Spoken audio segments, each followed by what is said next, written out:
Ya tenemos los datos, la encuesta, los números, ¿qué dicen? Conclusiones. Importante el análisis, ir más allá, hacia dónde vamos, cómo queremos mirar nuestra región. Y para eso quiero invitar a unos expertos, a un panel que vamos a tener, a una conversación para profundizar en estos aspectos de la encuesta, como las tendencias tecnológicas, lo que hablaba María Carolina de la transformación verde de la economía, las políticas de bienestar, interesante lo que nos contaba Martín, la inclusión y la equidad de género, las tendencias de contratación, regulación e incentivos a la formalización, así como también la formación y la capacitación del talento humano. Aquí ya nos estamos preparando. Y quiero invitar a nuestros panelistas a pasar aquí al escenario y voy a presentarlos uno por uno. Alfredo Bateman es economista con maestría en economía de la Universidad Javeriana, donde además ha sido profesor de microeconomía, de derechos humanos y desarrollo. Trabajó como consultor de Naciones Unidas en la agencia ONU Habitat y como subsecretario y director de estudios económicos de la Secretaría de Desarrollo Económico de Bogotá. Y además fue director de la firma Urban Pro, actualmente secretario de Desarrollo Económico de Bogotá.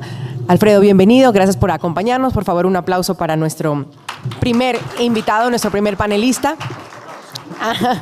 Una buena bienvenida. Tomás González también está con nosotros, economista. Él tiene una maestría en economía de la Universidad de Warwick, doctorado en la Universidad de Londres. Fue ministro de Minas y Energía de Colombia. Es socio fundador de la consultora eConcept AEI y miembro de la Junta en el Fondo Monetario Internacional. Actualmente es profesor de la Economía Energética en la Universidad de los Andes y dirige el Centro Regional de Estudios de Energía CRE. Tomás, bienvenido. ¿Dónde lo encuentro? Ya bien, perfecto. Listo, salió un momento, ya viene. José Daniel López, también lo veo por acá. José Daniel, un gusto saludarlo. Politólogo de la Universidad de los Andes, maestría en gobierno de la misma institución y ha trabajado como profesor universitario, consultor sociopolítico, asesor del Ministerio de Trabajo, investigador de Congreso Visible. Fue representante a la Cámara en el periodo 2018-2022 por Bogotá. Actualmente es director ejecutivo en Alianza IN, gremio que impulsa la innovación, la tecnología y la economía digital. José Daniel, un gusto. Bienvenido.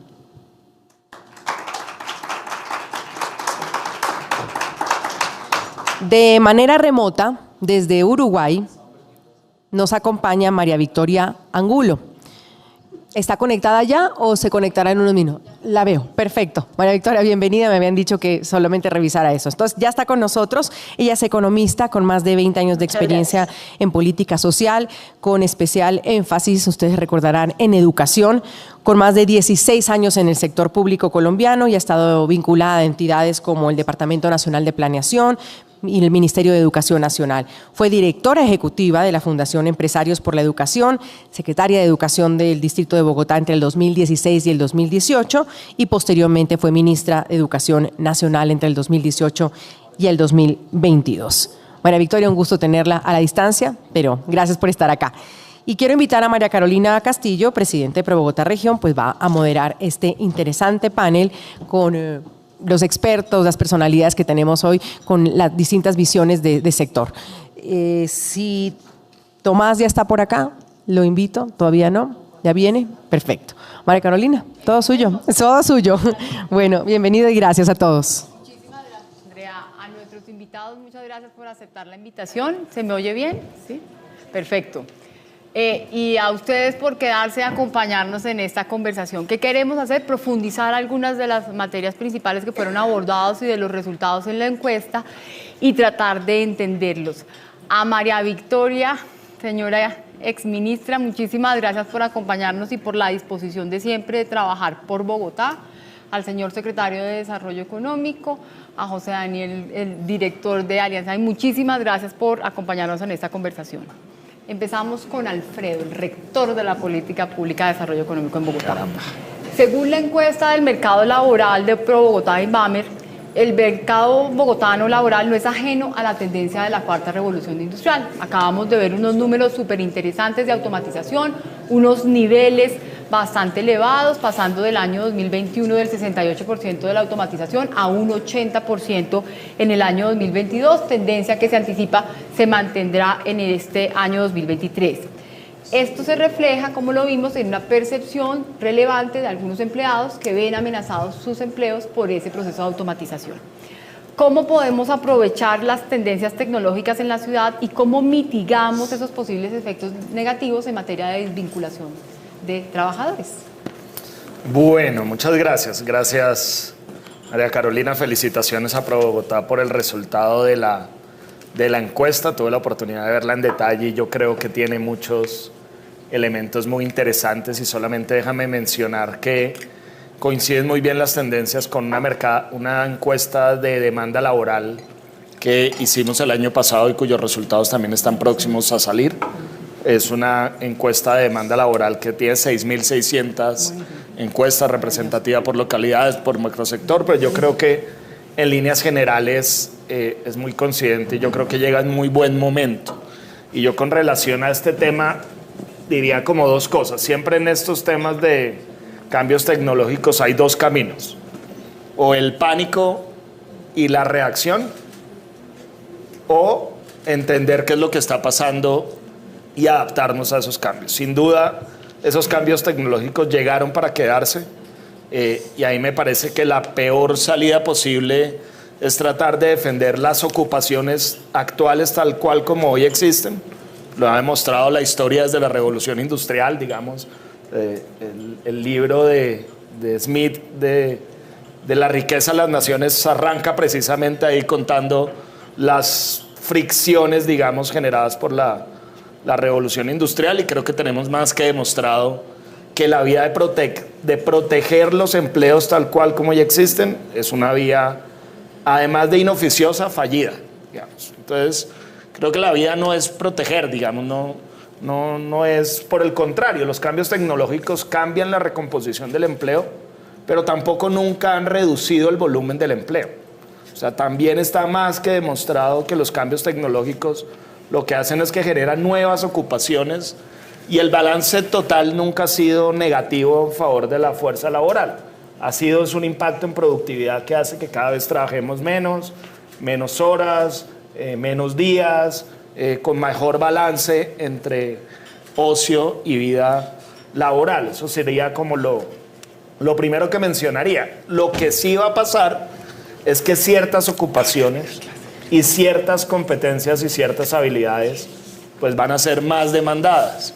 Y si no hacemos algo desde la política pública, lo que vamos a seguir generando es más exclusión de ciertos grupos poblacionales en el mercado laboral. Los temas de demandas de habilidades digitales, digamos. ¿Qué tenemos que hacer? Cerrar la brecha digital. Yo creo que es supremamente imperativo cerrar brecha digital.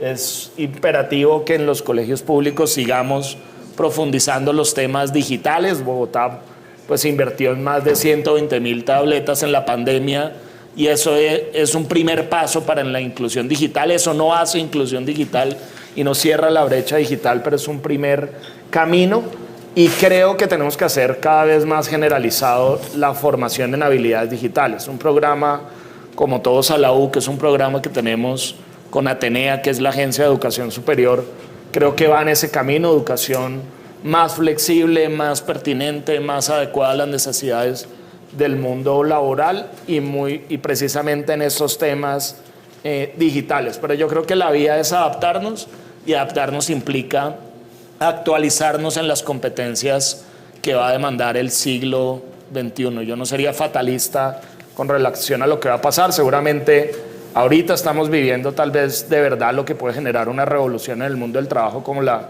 inteligencia artificial, que va a cambiar dinámicas impresionantes. Eso no va a ser de la noche a la mañana, pero seguramente sí tenemos que prepararnos, y prepararnos todos para las nuevas ocupaciones y para los nuevos sectores económicos en la ciudad de Bogotá. Yo diría eso. Creo que, y reiteraría, no podemos hacer más inflexible, lo hablábamos con José Daniel, el mundo del trabajo. No podemos pensar que todo el trabajo es como en el siglo XX, un trabajo permanente,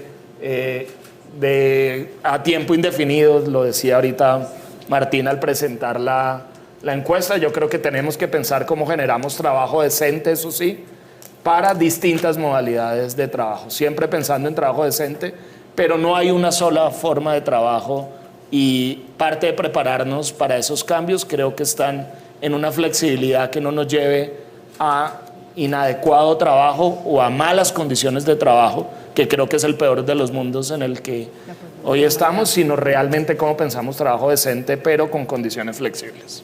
Muchas gracias, señor secretario. Aprovecho para saludar a Tomás, que ya nos acompaña. Bienvenido, Tomás, a este panel. Voy a seguir con María Victoria y un poco aprovechando el tema de pertinencia en la educación. Veíamos en los resultados de la encuesta, ahora, señora exministra, que una de las principales preocupaciones de la región es, uno, la baja calidad y competencias con las que llegan los jóvenes a su primer empleo. Y otro resultado que llama bastante la atención es que solo el 14% de los trabajadores consideran que su formación de educación media o profesional fue pertinente para las actividades laborales que está desarrollando en la actualidad. ¿Cómo acercamos esa formación y cómo logramos ser mucho más asertivos en formación pertinente para el trabajo? Que es un reto y una conversación que venimos dando tal vez la última década. Y lo otro es la conversación sobre calidad, que pareciera que ha quedado en el pasado. Entonces, María Victoria, tú que tuviste 4 años esa responsabilidad y 3 en Bogotá, cuéntanos cuáles son los pasos que debemos seguir. Bueno, un saludo a todos. ¿Me escuchan bien, Carolina? ¿Se escucha bien? Primero. Sí, señora, te oímos bien. Perfecto. Mil gracias, Carolina, por Bogotá. Un saludo a todos los compañeros de panel y a quienes están en la audiencia que nos acompaña. Yo traté, Carolina, de sintetizar unos mensajes que creo que pueden ser útiles para dinamizar el esfuerzo que ha hecho Bogotá. El primero es que las cifras globales suelen esconder realidades. Bogotá tiene la más alta cobertura en la educación superior, pero todos los mandatarios que continúen trabajando en Bogotá tienen que entender que todavía hay retos en materia de cobertura en muchas localidades de Bogotá. Como mencionaba anteriormente el secretario de Desarrollo, los procesos de gratuidad que hizo el gobierno nacional, todos a la U que hizo el gobierno distrital, han mejorado las coberturas, pero señalo que es una tarea que no está finalizada y que hay que seguir trabajando, sobre todo en las localidades que tienen una vocación más rural. Segundo, ¿qué tiene Bogotá de cara a cerrar esta brecha en la conversación del sector privado y del sector académico? Te diría marco nacional de cualificación. Y aprovechando que está el doctor José Daniel, recuerdo mucho pues, la expedición de una ley que es una ley significativa, porque es una ley que permite que realmente se valoren experiencias previas a terminar la carrera y que la reconozca el mercado laboral. ¿Y por qué lo menciono acá, doctor José Daniel, Carolina? Porque creo que el marco nacional de cualificación es una forma donde puede conversar la formación del colegio, la formación técnica, la formación universitaria, tener ambientes flexibles de trabajo y de formación, reconocer experiencia y posibilitar cerrar ese gap. Yo reconozco en Bogotá varias cosas que serían, a mi modo de ver, Carolina, una ruta para potenciar. Primero, todo el ejercicio en torno a industrias creativas y el catálogo que ya creó Bogotá para industrias creativas. Segundo, el catálogo que creamos con Camacol y obviamente para todo el país, pero está clarísimo que Bogotá es una economía enfocada al sector servicios, pero además tiene un papel muy importante del sector de la construcción. Y hoy en los resultados de la encuesta, que pues esta es un recurso humano que se requiere, se esté reinventando y tener estos catálogos lo facilitan. El distrito creativo que tiene Bogotá, que viene avanzando desde la administración de Enrique Peñalosa y ahora con Claudia López. Y también me gustaría mencionar mucho ejercicios como el Colegio de la Bici, las tecnoacademias del SENA para facilitar el desarrollo de estas competencias. ¿Y por qué lo digo, Carolina? Porque se lleva diciendo mucho tiempo que el sector empresarial y la academia no conversan de forma muy armónica. Yo creo que cada día conversan de forma más armónica, pero el reto es materializarlo en programas que permitan cerrar ese bache en las competencias que tomaba yo nota acá y me parecen bien importantes señalar: socioemocionales, las competencias de mercados verdes y las competencias tecnológicas. Hay un ejercicio muy interesante que, por ejemplo, ha hecho en Bogotá una universidad como la de la Cámara de Comercio de Bogotá. Es la primera con programas duales. Y ustedes hablaban de un concepto de empresas donde hablaban de empresas con vocación formadora. Yo creo que ahí está el secreto y es formalizarlo en el sentido de hacerlo más explícito, el trabajo entre las universidades y las empresas que no solamente tienen vocación, sino que, como tú dijiste, crearon ya departamentos de innovación y todo indica, según la encuesta, que van a invertir más recursos en innovación. ¿Por qué lo digo? Sería una inversión en doble vía. Harían parte de programas de educación dual, con lo cual no es un ejercicio solitario, sino con la academia. Permitirían emitir certificaciones en habilidades tecnológicas, que por ejemplo hoy son uno de los temas demandados, o en habilitar la proficiencia en un segundo idioma.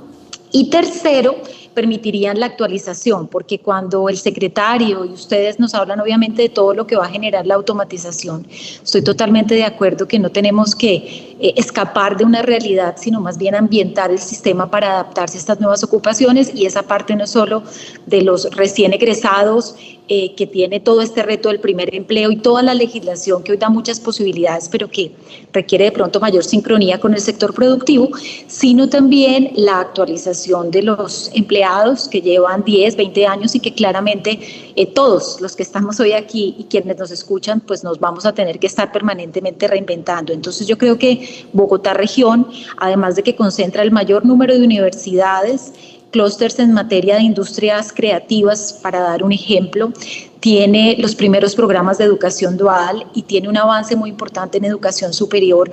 Estaría llamada a dar ejemplo a la región con ejercicios muy concretos en 3, 4 sectores, donde el sector empresarial a posteriori pudiera decir que vio de facto que los egresados tuvieron esas competencias que ellos reclaman a nivel socioemocional o a nivel de mercados verdes o a nivel de mercado de manejo de la tecnología.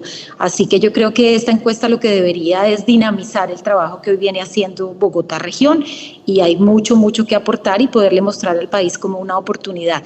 Y cerraría mencionando esta pregunta, Carolina, que claramente uno no puede hablar de flexibilización en la formación, en las habilidades y pensar en un sector laboral inflexible. Evidentemente hay que hablar de condiciones dignas de trabajo, pero condiciones acorde a mercados de formación híbrida, a conceptos donde el estudiante puede estar continuando su proceso de formación y trabajando, y no pretender volver a unos modelos pues que representan la estructura de otro tiempo y que justamente lo que van a hacer es cerrar tal vez puertas. Muchísimas gracias, María Victoria. José Daniel, startups y plataformas digitales. Aquí vimos los resultados de la encuesta, un 14% de las empresas ya tienen alianzas con estas startups y principalmente el sector financiero tiene una penetración mucho más alta del 39%. ¿Cómo logramos que esa sinergia entre la forma tradicional, la empresa convencional y las startups sea mucho más eficiente? ¿Cómo cerramos esa brecha entre la relación de uno y otro en actividades económicas, en comercialización, para que las potencien las empresas tradicionales, pero además para que haya una mejor y mayor transformación de la empresa tradicional? María Carolina, gracias por la invitación y un saludo a María Victoria, a Tomás, a Alfredo y a todos los presentes. A ver, yo creo, lo empiezo respondiendo desde unas palabras de Alfredo que anotaba, y es: este tipo de cambios tecnológicos llegaron para quedarse. Yo puedo estar de acuerdo o no con que el sol salga mañana, pero el sol va a salir mañana, indudablemente.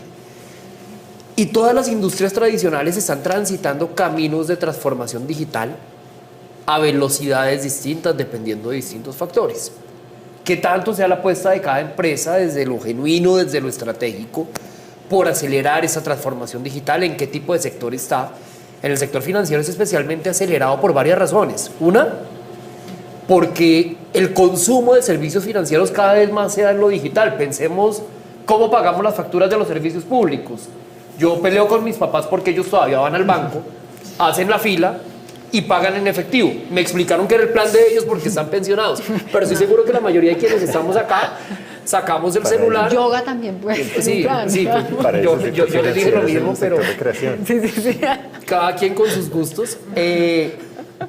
Seguramente todos acá sacamos el celular, metemos el código de la factura y lo hacemos, o ni siquiera, sino que nos lo cobra de forma automática. Pero ese tal vez es la primera visión de cómo se empieza a dar la inclusión financiera o la automatización de servicios en el sector financiero. Pero esto ya tiene unas caras mucho más modernas. Hoy, a través de 2 clics, yo puedo sacar un préstamo, así esté reportado en Datacrédito, a través de las plataformas de crédito digital, y eso es poderosísimo para derrotar el gota a gota que Alfredo pega tan duro, en particular en los sectores populares de estratos 2 y 3 de la ciudad. O en el marco del plan de desarrollo se viene dando una discusión muy interesante sobre el open banking y la posibilidad que los bancos pongan a disposición de los demás usuarios del sector financiero la información financiera que permita de alguna manera reducir costos de transacción, que permita mayores eficiencias y que permita mayores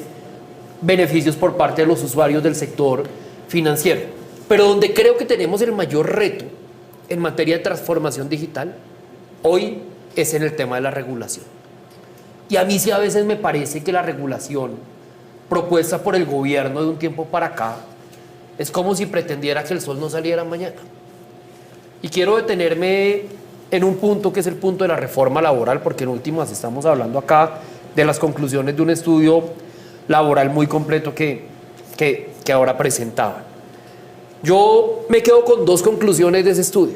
Una, que es la primera conclusión que presentaba María Carolina, y es pilas con el trabajo de los jóvenes. A los jóvenes proporcionalmente los están contratando menos y proporcionalmente los están sacando más. Pero segundo, es que la foto que veíamos ahora es la foto del nuevo mundo del trabajo, con una serie de indicadores que nos cuentan que esto cambió. La fuerza laboral de la ciudad de región cada vez rota más, cada vez es más flexible, y eso no es bueno o malo, simplemente es una realidad histórica. Y ahí vuelvo a acudir a mis papás, porque ellos trabajaron en 2 empresas toda la vida, y uno llega a la casa de ellos y está el imán de la nevera de esa empresa y la vajilla de esa empresa, y mi papá tiene el anillo de esa empresa, y esa era tal vez la visión del éxito laboral de esa segunda mitad del siglo XX. Yo tengo 41 años y he trabajado en 11 sitios distintos, y estoy seguro que un joven promedio de 20 o de 25 a mi edad habrá trabajado en muchos más. Hoy los jóvenes, lo revela muy bien un estudio maravilloso que hace Deloitte cada año sobre millennials y generación Z, valoran más a la hora de escoger un trabajo por encima de la oferta económica la posibilidad de que ese trabajo le permita ajustar sus condiciones laborales a prioridades superiores en su vida en materia personal. Y eso también se refleja en cómo esta encuesta muestra que el 23% de los trabajadores de la ciudad de región quieren ser independientes. La independencia no es la hermana menor o no es el lunar de la dependencia o el plan B cuando no hay dependencia. Pareciera ser que cada vez más la autogeneración de ingresos, cada vez más la generación de trabajo por cuenta propia, el emprendimiento parecen ser los propósitos superiores de una nueva generación en materia económica. Y también nos contaba que la encuesta, que uno de los beneficios más o mejor valorados por los trabajadores encuestados era el que hubiera flexibilidad en el manejo de su tiempo. Pero entonces tenemos todos esos datos, y yo creo que en un minuto cierro, y contrastamos esto con el contenido de la reforma laboral. Y la reforma laboral de hoy, ojalá mejore, y estoy seguro que mejorará, y estoy seguro que ahí el Congreso y el gobierno jugarán un papel de sensatez y de ecuanimidad. La reforma laboral de hoy parece el anhelo, la promesa de valor para garantizarle a la generación, a los trabajadores del siglo XX, que van a poder cumplir ahora sí ese viejo anhelo de poder permanecer en la misma empresa toda su vida. Pero es que allá no es la realidad de hoy. En el tema, por ejemplo, que represento para efectos de la discusión de la reforma laboral, que es el trabajo a través de plataformas digitales de reparto, que cubre, no tengo el dato de la ciudad-región, sí a nivel nacional, 120.000 personas que trabajan a través de aplicaciones de reparto. Lo que propone esta reforma es que todos tienen que ser empleados, o si no, no los pueden contratar, y entonces van a dejar alrededor del 75% sin trabajo, en el mejor de los casos, cuando ya tenemos sobre la mesa una propuesta de protección en seguridad social, pero manteniendo las posibilidades de bajas barreras de acceso, en donde yo hoy descargo una aplicación, Alfredo, y empiezo a generar ingresos, y tenemos que ver es cómo volvemos eso trabajo decente, para el marco de la flexibilidad, y tenemos que ver es eso, cómo lo protegemos y cómo significa seguridad social y salud, pensión y ARL, pero en el marco de esta nueva realidad. Entonces, volviendo a la pregunta general, creo que hoy donde debemos poner mayor atención a propósito de la transformación digital, a propósito de la migración de los sectores tradicionales de la economía hacia la economía digital, hacia un comercio, lo mencionaba María Carolina, que cada vez es menos comercio tradicional y cada vez más es e-commerce, es que no le terminemos poniendo talanqueras a esa transformación a partir de las reformas que hoy están en curso. Muchas gracias. Tomás, empleos verdes, transformación productiva sostenible. Ese es un reto en el que Jesús, que está aquí conmigo, llevamos un año peleándonos en la Comisión Regional de Bogotá, Cundinamarca, donde también nos acompaña el secretario, y ha sido prácticamente imposible crear una agenda que nos permita tener un camino para dónde va la transición productiva. Y encontramos ya unos resultados muy interesantes en la encuesta donde nos dicen, mire, de la región ya el 16% de las empresas hace inversiones en disminución de gases de efecto invernadero, 9% tiene empleos sostenibles, hay departamentos de innovación que buscan transformación de los procesos productivos. ¿Cómo construimos una agenda de transformación? ¿Cuáles son esas competencias o habilidades que demanda el mercado de la sostenibilidad y de la producción sostenible? Tomás hizo para Enel un estudio de los pasos de la transformación o de la transición energética y tiene un foco particular para Bogotá y la región. Y por eso queremos un poco aprender de esa experiencia y cuáles son las recomendaciones para este mercado. Bueno, muchas gracias, Carolina. Un saludo a mis compañeros de panel, a los que están acá. Excusas por la llegada tarde, estaba dictando clase y llegué a las carreras, entonces me disculpo por eso. Mira, no me sorprende el comentario de que no ha sido fácil construir una agenda, porque yo creo que ese no es un problema de Bogotá y la región, es un problema nacional. El problema es que la política pública de transición energética es muy débil y está muy fragmentada todavía. ¿Y por qué? Déjenme darles un par de datos para contextualizar esto. Si uno mira al país en términos de transición energética o en términos de lucha contra el cambio climático, que está en el corazón del problema de la sostenibilidad, nos comprometimos a dos cosas ante el mundo. Uno, a bajar la mitad de las emisiones al año 2030. De hecho, un poquito más, 51% a 2030. Y luego, en el año 2050, hacer carbono neutros. Eso quiere decir cero emisiones netas. Entonces, cuando uno mira eso y dice, bueno, ¿y eso qué implica? Eso suena bien, pero ¿eso qué implica? Pues lo que nos va a tocar hacer es cambiar radicalmente la forma en que producimos y consumimos energía. Y ahí viene mi primera preocupación, y es que la discusión de la transición energética, por lo menos la discusión pública, y a veces en los círculos de política pública, pareciera estar concentrada en lo que importa es tener generación con viento y generación con sol. Eso es. Usted tiene más viento y más sol y ya, listo, estamos al otro lado. Y lejos de ser lo que necesitamos para completar la transición energética. Ya lo voy a conectar con el tema laboral y de la encuesta. Entonces, cuando uno mira, que fue el estudio al que tú haces referencia, que hicimos, modelamos como con mucho detalle, de la mejor manera que pudimos, modelamos cómo cumplir esas metas a mínimo costo, que nos cueste lo menos posible bajar 51% ahorita en 7 años y ser carbono neutros en 2050. ¿Y qué es lo que uno ve? Lo que uno ve es que el esfuerzo para lograr esa meta no se reparte igual. Hay sectores que les toca mucho más duro que a otros, que les toca hacer más esfuerzo, principalmente al transporte. El transporte tiene que bajar en los próximos 15 años, tiene que bajar el 90% de sus emisiones. Y uno dice, ok, ¿y eso qué? Entonces y yo me echo aquí una cuña. Bogotá ha hecho un esfuerzo grandísimo por electrificar su flota y pasó de un déficit en el Fondo de Estabilización Tarifario, de lo que la tarifa comercial y técnica no logra cubrir igual, de 800.000 millones de pesos en el año 2019 cerrando 20 a, Alfredo me corrige aquí, casi 3.4 billones de pesos en este año. Entonces la electrificación es muy importante, pero implica unos esfuerzos económicos tremendos de todos, porque al final esto se paga con los impuestos de todos. Y no solo el esfuerzo tiene que ser del sector público, que es el otro caso, porque uno mira las emisiones y claro, el transporte público importa, pero no es solo un problema de transporte público. Y pensemos lo que es cambiar la flota, no solo pública, sino la flota vehicular de Bogotá.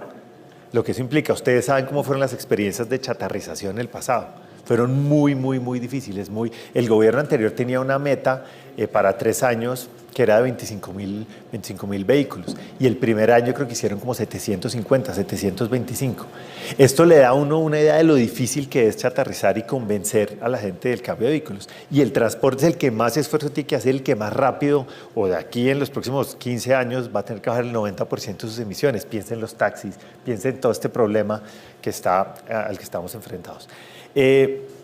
Si uno lo ve, los hogares para esa fecha, en los próximos 15 años, ya deberían, si queremos cumplir, ya deberíamos estar con 0 emisiones. Eso que es cambie equipos, cambie estufas, en Bogotá menos aire acondicionado, pero no, todos los procesos de calefacción. Todos. Y en la industria, ¿qué implica? La industria es el sector más difícil de descarbonizar, tecnológicamente hablando, pero la industria tiene que hacer unos aumentos gigantescos en eficiencia en el consumo de energía. Tiene que aumentar 40% su eficiencia. La eficiencia es la relación entre cuánta energía le meto yo a un proceso y cuál es la energía que efectivamente se usa. Yo puedo dividir la energía que le meto a un proceso entre la que se desperdicia o la que se pierde y la que efectivamente se usa para lo que estoy haciendo. Y esas ineficiencias son muy grandes en el país. Y todo lo asociado con el transporte hasta, pero también calderas, también todo esto. Entonces, cuando yo junto todas las cosas de lo que tenemos que hacer en términos de transición, cuando veo que la discusión está concentrada en eso, y cuando miro la encuesta, uno en la encuesta varias cosas. Uno en la encuesta no ve que las empresas estén metidas pensando en este problema. En yo qué voy a hacer de cambio de equipos, yo qué voy a hacer en términos de consumo de energía.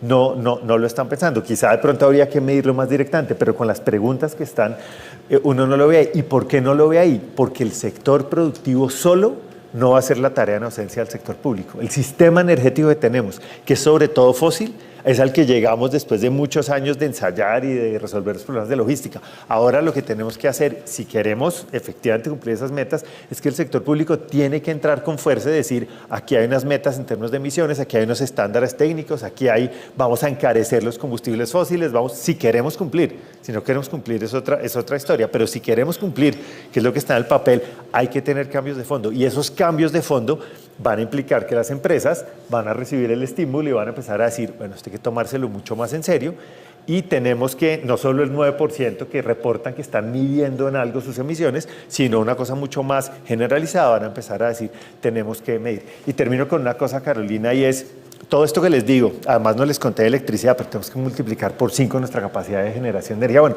las inversiones son gigantescas. Todo esto pasa por necesidades de capital. Y ahí hay empleos también para el sector financiero. O sea, no solo es los que vendan equipos, no solo son las empresas que tienen que tener gente para adaptar las nuevas tecnologías y mejorar la eficiencia del consumo, sino es quién va a financiar esa transición. ¿Quién realmente va a financiar esta transición? ¿Estamos dispuestos a llevar a las empresas cuyos retornos no les dan para el cambio de equipos? ¿Qué programas públicos vamos a tener? ¿Qué requiere subsidios de tasa? Bueno, tú conoces muy bien los subsidios de tasa, otras cosas. Entonces el reto es enorme. Bueno, muchísimas gracias, Tomás. Alfredo, género, empleo, brecha pendiente por resolver, mucho más o mejor resuelta en algunos sectores, manufacturas, alojamiento, sector cultural, pero unos retos grandísimos en aquellos que son intensivos en la contratación de mano de obra y sobre todo en esta ciudad-región, sector construcción, todavía tenemos una brecha muy importante. ¿Cómo atraemos a esos sectores tradicionales, dominados principalmente más por trabajadores masculinos? ¿Cómo incentivamos que lleguen las mujeres? Ustedes tienen unas políticas muy interesantes que han venido desarrollando con Camacol y ahí hay una aguja que se ha venido detonando, pero ¿cómo las profundizamos mucho más? Gracias, María Carolina. Yo arrancaría diciendo que la pandemia desafortunadamente nos complejizó el tema del acceso al mercado laboral de las mujeres. Perdieron en la pandemia en la ciudad de Bogotá, pero en todo el país, pero muy especialmente en la ciudad de Bogotá, una proporción mucho mayor de los empleos, incluso que los que las mujeres representaban en la ocupación, mientras que las mujeres perdieron en el peor momento de la pandemia 1 de cada 4 empleos, los hombres perdieron cerca del 14% del total de los empleos. Es decir, el tamaño de la brecha fue enorme en las mujeres. Lo que terminó pasando es que la pandemia en sí mismo en vez de acercarnos, nos empeoró la situación de acceso al mercado laboral, y no solo los sectores masculinizados siguieron siendo masculinizados, sino se aumentó la participación de hombres en muchos sectores económicos, eso seguramente asociado a todas las cargas de cuidado que implicó el estar todos en la casa. Entonces quisiera arrancar diciendo que una cosa muy importante es que de manera sistemática ya los últimos 4 trimestres móviles. Las mujeres, después de que esa situación se dio, han recuperado hoy más empleo incluso que los hombres. Es decir, no solamente ya cerramos la brecha en Bogotá generada por la pandemia, sino que en los últimos 4 trimestres móviles viene aumentando más la ocupación de mujeres que la de los hombres, y eso empieza a generar un equilibrio. También en los últimos trimestres hemos visto que la brecha de tasa de desempleo entre hombres y mujeres es la más baja de la que hemos visto en los últimos años. Y eso, como siempre en Bogotá, pues es fundamentalmente gracias al sector empresarial, a diferencia de muchas otras ciudades intermedias donde tal vez el empleo público participa mucho en la ocupación. Pues en Bogotá el empleo es fundamentalmente privado. Y yo aquí tengo que resaltar la labor de los empresarios, y tú mencionabas un sector donde es muy representativo, que es el sector de la construcción. El 94% de los empleos en el sector de la construcción eran de hombres. Con un trabajo muy articulado, esa participación de las mujeres pasó cerca del 6-7% al 12-13% en un periodo de 2 o 3 años, digamos. Creo que tal vez es el ejemplo más concreto que un trabajo articulado entre Secretaría de Hábitat, Secretaría de la Mujer, por avanzar en temas de formación en este sector, pero sobre todo la voluntad de la empresa privada por ampliar la participación de mujeres en el sector. Y yo siempre lo digo, esto es un aumento en la participación que no es un tema de responsabilidad social, sino de productividad. Los empresarios se han dado cuenta que las mujeres incluso son más productivas que los hombres en muchas ocupaciones. Pongo otro ejemplo, y es el caso del sector transporte. Los conductores, incluso del sistema de transporte masivo, son en su gran mayoría hombres. Hoy el distrito creó no solamente una empresa pública, sino que todas las conductoras son mujeres.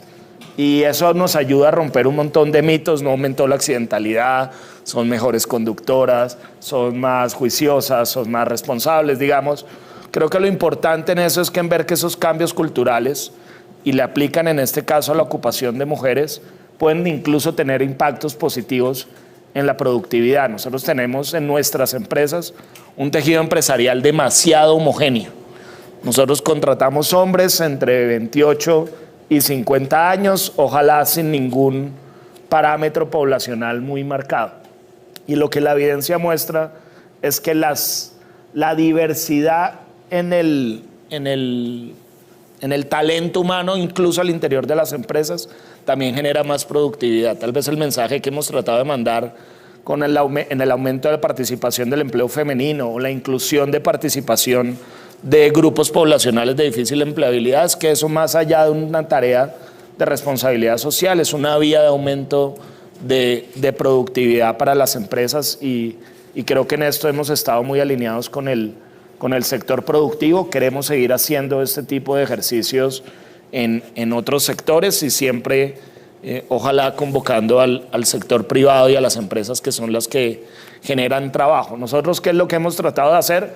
Generar unos incentivos adecuados para que eso ocurra. Los temas de formación pertinente para el trabajo es uno de esos temas. Hay muchas empresas que nos dicen, listo, ya estoy lista para contratar 50 mujeres conductoras en mi empresa, un operador del sistema de transporte. Y bueno, ¿y dónde están las mujeres que tengan la licencia de conducción habilitada para? Pues no aparecen. Entonces, ahí sí hay unas brechas de empleabilidad y donde las alianzas público-privadas han resultado muy efectivas. Y déjame cerrar con una propaganda del programa de empleo incluyente, que lo que hace es que le da un beneficio económico a las empresas que se animan a contratar grupos poblacionales de difícil empleabilidad, mujeres, jóvenes mayores de 50, pero también migrantes, personas trans, población perteneciente a grupos étnicos, personas que salen de procesos de pospenados, segundas oportunidades, etcétera, y está ahí habilitado para todos los prestadores del servicio público de empleo a través de las cajas de compensación familiar de nuestra agencia de empleo, pero creo que esos son unos resultados que esperamos que nos funcione bien esa articulación público-privada. Muchas gracias, Alfredo. María Victoria, habilidades blandas o habilidades socioemocionales. salen y ha sido recurrente en las encuestas esa brecha de esas habilidades y la incapacidad pareciera a priori del sector educativo de generar esas habilidades desde la formación preescolar y bachillerato. ¿Cómo hacer y cuáles son las barreras que tiene la formación para generar esas habilidades y cuál sería la tarea que deberíamos tratar de acometer todos entre sector público y privado para lograr esas mejores condiciones en habilidades blandas en nuestros trabajadores? Yo diría, Carolina, dos. Creo que el reto es muy interesante, nos debería desmotivar y lo circunscribo a lo siguiente. Bogotá, ustedes saben, fue pionera en su momento en todo el desarrollo de competencias ciudadanas, que son la base para lo que hoy llamamos competencias socioemocionales. Pero luego con el tiempo, digamos, se ve como un programa que acompaña la interacción cultural en ciudad, pero no está tan presente en la escuela. Iniciamos en Bogotá hace 7 años un programa que se denominó Emociones para la Vida. Comenzaba en básica primaria con apoyo del Banco Mundial y las siguientes administraciones, digamos, han comenzado a hacerlo a través de programas piloto, pero yo creo que ahora, Carolina, ya no es un programa piloto, ahora tiene que ser un componente crucial en cualquier institución pública. La pregunta es, ¿cómo hacerlo? Esto requiere tener obviamente los contenidos para trabajarlo en básica primaria y secundaria, hacer un trabajo con nuestros maestros, porque nuestros maestros, al igual que todos que hacen un trabajo dedicado, amoroso, también tienen que reconectarse con su emoción y ser parte de todo este proceso de interacción en torno a las emociones, ¿no, Carolina? Porque esto no es una cartilla, ni es un tema netamente conceptual, es un tema vivencial. Y el segundo punto, si se hace el trabajo mucho más intencionado en los más de 300 instituciones educativas de Bogotá, casi 400, ya más de 400, viene el trabajo de lo que ofrece la ciudad cultural. Y ustedes se preguntarán qué tiene que ver la oferta cultural de la ciudad. Mucho, porque la diferencia en capital social de un joven que viene de una familia de mayores condiciones socioeconómicas a una familia que tiene más carencias, si la ciudad, digamos, se lo puede suplir con actividades deportivas, con actividades culturales, poniendo la interacción como parte del relacionamiento, es un escenario que puede contribuir muchísimo al desarrollo de competencias blandas. Bogotá ha venido aumentando en jornada única, jornada extendida, es un objetivo que no se puede olvidar, pero lo que vivimos experiencialmente, cómo nos desarrollamos, nos enfrentamos a los distintos roles, liderazgo, conexión desde la empatía, resolución de conflictos, se ve más que en la teoría, en este relacionamiento que la ciudad puede ofrecer como un complemento también al proceso que se realiza en las aulas. Y una tarea que queda pendiente también y es con las universidades, porque pareciera que el trabajo fuera solamente de preescolar, básica y media, y creo que todos nos hemos dado cuenta en nuestro ejercicio laboral que desde los procesos de coaching hasta muchas instancias de reconexión emocional con nuestra vocación resultan fundamentales. Entonces, para las universidades también, que ya lo vienen haciendo, hay que intencionar de forma más explícita, darle un continuo a el afianzamiento de esas competencias socioemocionales que nos dan más seguridad, también más apertura a entender la diferencia en una sociedad que requiere de la inclusión y también apertura al cambio, que tiene mucho que ver con la pregunta anterior y lo que reclama el mercado laboral. Muchas gracias, María B. José Daniel, inversión en innovación. Veamos cómo es un indicador que ha venido aumentando en los últimos años. Las empresas están haciendo un esfuerzo, principalmente consumen innovación abierta, pero cómo atraemos mucha más inversión en innovación para que el sector empresarial tenga un tránsito mucho más rápido y generamos nuevas oportunidades de empleo, nuevos conocimientos, más crecimiento. Bien, yo creo que uno las cifras de hoy las puede ver como vaso medio lleno, vaso medio vacío. Hay un dato que puede alertar y es de la encuesta y dice, oiga, el 81% de las empresas encuestadas por Invamer y Pro Bogotá dedican menos del 20% de sus recursos a innovación tecnológica. O sea, hay un 19% que invierte más del 20%. Especularía que ese porcentaje, si uno lo mirara no solamente con respecto al año pasado, que entiendo que aumentó, sino con respecto a 5 o 10 años atrás, seguramente tendría porcentajes mucho menores. Y seguramente si hiciéramos un suma, habría que ver la data de la encuesta, en ese 81% que invierte menos del 20% en innovación tecnológica, seguramente está invirtiendo más de lo que hacía en el pasado. También aparece otra cifra que digamos, yo no sé si me alegró, mi primera impresión fue un poco como de sorpresa a la baja, y es solo el 14% de las empresas se relacionan con startups. Pero en medio de todo esto yo creo, digamos que sin duda el sector productivo colombiano y en particular el de la ciudad de región puede ser mucho más agresivo en invertir en tecnología. Muchas veces las decisiones de inversión en innovación les pasa eso, en donde lo urgente termina siendo desplazado por lo importante y otros rubros del día a día, de la operación o de las obligaciones, se terminan llevando el grueso de las decisiones de inversión. Pero sin duda la inversión en tecnología, y yo creo que esto no es, digamos, ninguna revelación, en el mediano y largo plazo terminan generando unas eficiencias muy importantes. Aún así, digamos, yo prefiero insistir en el camino del optimismo, porque sí creo que hay mucho de innovación tanto en nuestra actividad cotidiana como ciudadanos, como en nuestra actividad cotidiana como empresarios. Un ejemplo, pensemos en cómo nos movemos. Si viajáramos en el tiempo 15 años, seguramente habríamos llegado acá en el carro particular, o habríamos llegado acá en el transporte público, o habríamos llegado acá en un taxi. Hoy la tecnología cumple un papel fundamental en la forma en la que nos movemos. Yo llegué a través de un servicio, una aplicación de movilidad, y estoy seguro que muchos de ustedes también lo hicieron de esa manera.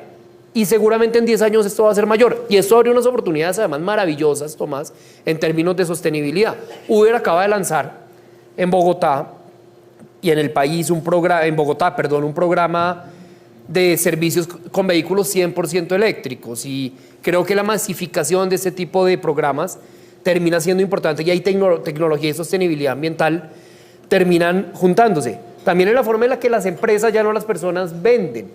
Cada vez más, por ejemplo, en restaurantes, en supermercados y en farmacias, las aplicaciones cumplen un papel más importante, tanto desde el punto de vista del e-commerce como, sobre todo, desde el punto de vista de los domicilios o del reparto. Hoy las plataformas de reparto en Colombia tienen 75.000 comercios aliados, y en la mayoría de ellos son pequeñas y medianas empresas. Uno dice, no, es que, digamos, si estas plataformas se reducen, el que pierde es esa cadena grande de supermercados o de farmacia, y sí, pero también termina teniendo un impacto enorme en la economía popular. La mayoría de esos 75.000 comercios son comercios que hacen parte de la economía popular.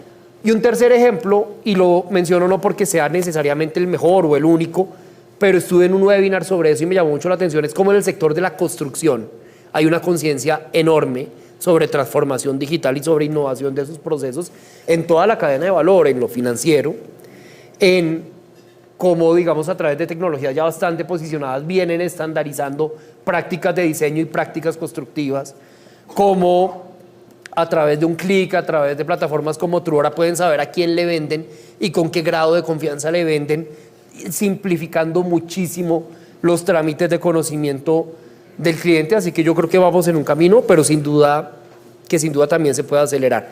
Cerraría problematizando un poco un imaginario que existe, y es, oiga, entre más avance la tecnología va a haber menos empleo y va a haber más desplazamiento de la fuerza laboral. Y si hay unos aspectos específicos de la tecnología en donde eso puede pasar. Yo estoy de acuerdo con Alfredo cuando dice, oiga, vean lo que está pasando en inteligencia artificial y la discusión que está generando en materia laboral para profesores o para escritores o para investigadores, y hay unos retos que apenas, digamos, tiene una profundidad de 100 kilómetros y apenas abrimos la ventana para empezarlo a ver. Pero también es verdad que hay unos sectores de la tecnología en donde hay unas oportunidades de generación de oportunidades amplísimas, por ejemplo, a través de la economía colaborativa.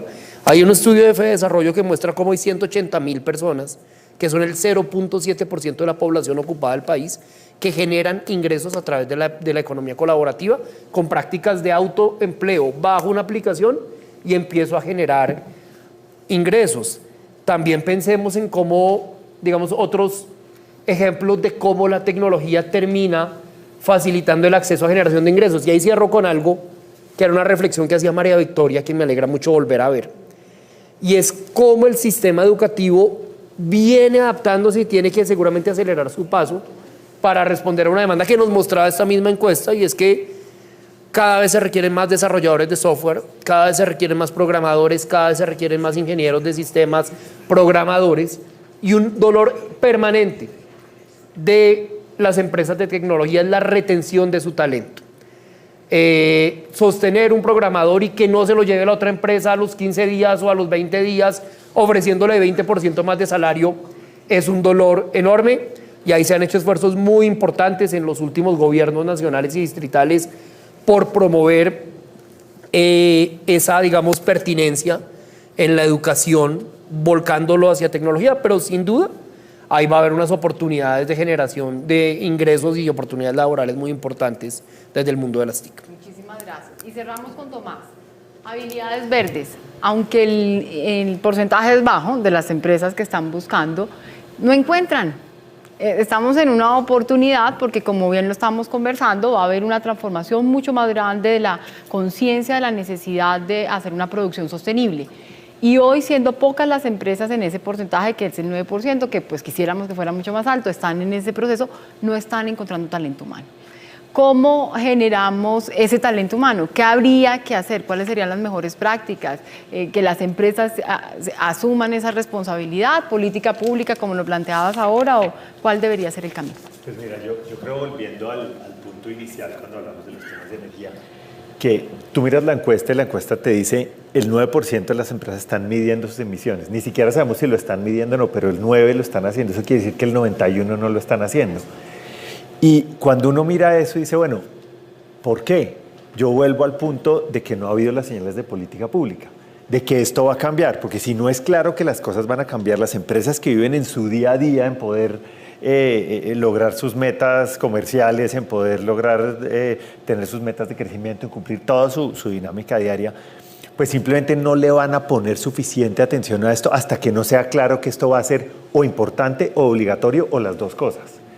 Entonces, a mí no me sorprende el resultado porque las señales no están. Y acuérdate lo que decíamos antes, el equilibrio que tenemos hoy en día es el equilibrio al que hemos llegado a través de siglos al consumo de energía. Entonces, cambiarlo en unos pocos años, quedan 23 años para llegar a carboneutralidad, cambiarlo en 23 años es un reto enorme. La gente todavía lo ve por allá, eso 2050 es, ¿no? En 2050 vamos a estar como los papás de José Daniel haciendo fila para reclamar la pensión.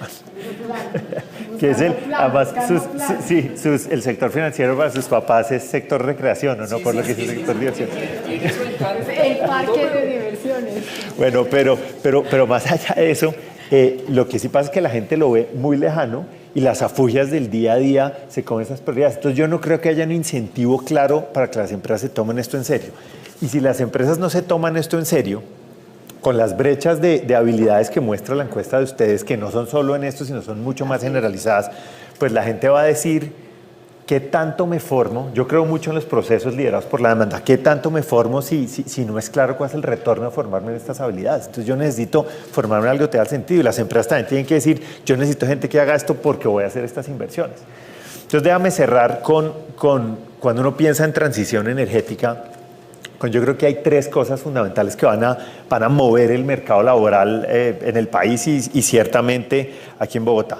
Lo primero es que va a haber unas oportunidades. Para lograr esas metas de carboneutralidad, lo que tiene que hacer la economía es sustituir los fósiles por energías de bajas emisiones. ¿Eso qué quiere decir? Que se tienen que marchitar los fósiles y nos tenemos que electrificar. Todo lo que sea electrificable se tiene que electrificar. Para ponerlo en términos más simples, todo se tiene que electrificar. Entonces, ¿eso qué quiere decir? Que va a haber empleos. ¿Dónde? Va a haber empleos, va a haber la necesidad de cambiar un montón de equipos, no solo en el transporte. Entonces piensen en comercio de vehículos, piensen en redes de carga, instalación y redes de carga, todo lo que va a hacer que necesitamos para hacer viable la movilidad eléctrica a gran escala. Vamos a tener que cambiar electrodomésticos en los hogares. Vamos a tener que hacer un cambio de equipos masivo. Vamos a tener que asegurar el financiamiento para ese cambio, otro sector. Pero vamos a tener también, que es el segundo elemento, además de las oportunidades que salen aquí de empleo, vamos a tener que lidiar con los que pierden el trabajo. Aquí hay gente que va a perder el empleo. La gente que deriva su sustento de los fósiles va a perder su trabajo. ¿Qué va a pasar con hoy en día tenemos una red de estaciones de servicio en Bogotá gigantesca, muy activa, que hace posible la movilidad en Bogotá? Esa red va a tener que desplazarse y tenemos, acuérdense, tenemos 15 años para bajar el 90% de las emisiones y cambiar la flota. Necesitamos 3 millones de vehículos eléctricos en el país a 2030. Entonces, ¿qué va a pasar con esa red? Se sustituye uno a uno, vamos a tener un montón de gente ahí ociosa. ¿Qué velocidad lo vamos a hacer? ¿Qué va a pasar, por ejemplo, con la gente que pierde sus empleos? Pensemos cerca a Bogotá, pensemos Carbón, Cundinamarca, Boyacá. Si el carbón se marchita rápidamente, el carbón tiene hoy empleos que son mucho mejor pagos que los empleos comparables en otros sectores, de mejor calidad además, con contratos laborales escritos, con prestaciones, con todas estas cosas. Esta gente pierde su empleo.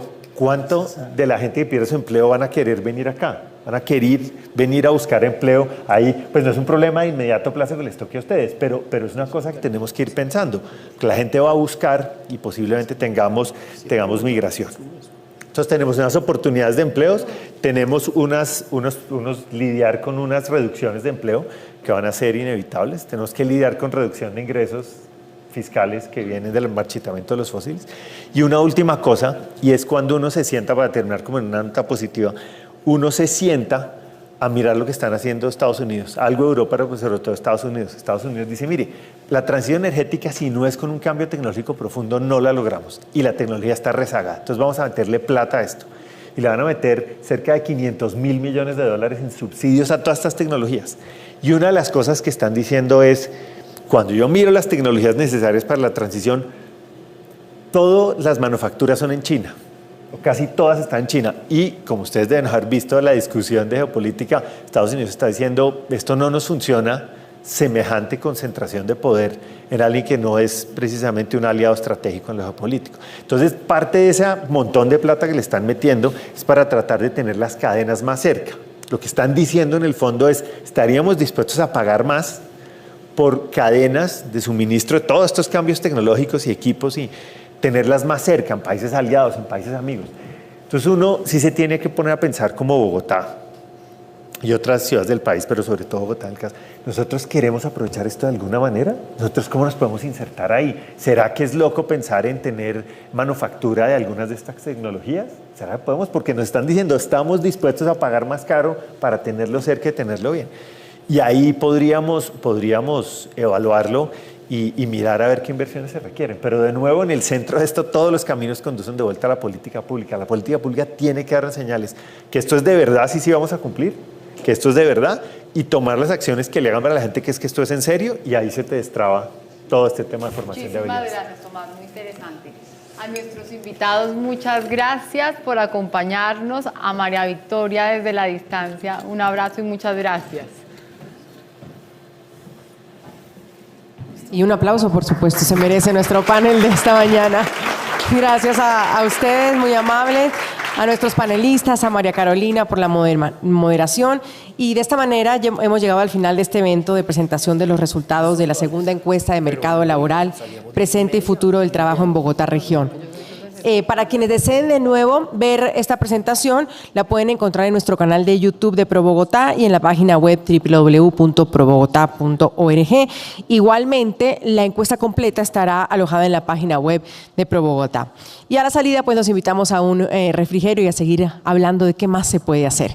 Mil gracias. Un buen día para todos. Gracias.